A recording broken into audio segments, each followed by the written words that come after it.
বিশেষ করে জাতীয় ঐক্যমত্য কমিশনের সহসভাপতি অধ্যাপক ডক্টর আলী রিয়াজ বলেছেন, জুলাই সনদ বাস্তবায়নের মাধ্যমে আগামীর পথরেখা তৈরি হবে। বৃহস্পতিবার দুপুর 12:15টার দিকে রাজধানীর ফরেন সার্ভিস একাডেমিতে জুলাই সনদ বাস্তবায়নের উপায় নিয়ে রাজনৈতিক দলগুলোর সঙ্গে বৈঠকের সময় এসব কথা বলেন তিনি।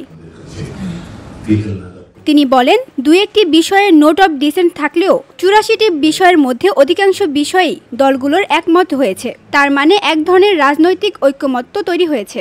বৈঠকে বিএনপি, জামায়াত ও এনসিপি সহ 30টি রাজনৈতিক দলের প্রতিনিধিরা অংশগ্রহণ করেছেন। অধ্যাপক ডক্টর আলী রিয়াজ বলেন, 31 জুলাই আনুষ্ঠানিক বৈঠক শেষ হলেও সনদ বাস্তবায়ন প্রক্রিয়া নিয়ে ইতিমধ্যে একাধিক অনানুষ্ঠানিক বৈঠক হয়েছে। বিশেষ করে অঙ্গীকারনামা নিয়ে বিশেষজ্ঞদের সঙ্গেও আলোচনা হয়েছে। এ নিয়ে বিশেষজ্ঞ প্যানেলের 2 সাবেক বিচারপতি, 3 জন আইনজীবী ও 2 জন আইনের শিক্ষক মতামত দিয়েছেন। অ্যাটর্নি জেনারেলের সঙ্গেও পরামর্শ করা হয়েছে বলে জানান তিনি।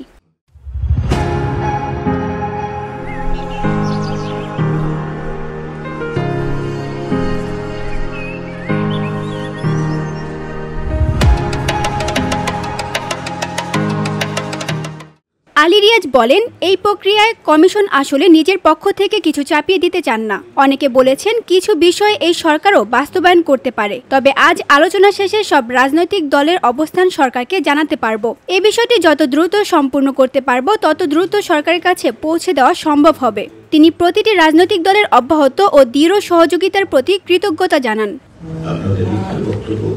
বৈঠকে কমিশনের সদস্য হিসেবে উপস্থিত ছিলেন বিচারপতি Mohammad Emdadul Haque, doctor Iftekharuzzaman, doctor Badiul Alam Majumdar, doctor Mohammad Ayub Mia এবং প্রধান উপদেষ্টার বিশেষ সহকারী Monir Haider. BOD Bangla news desk.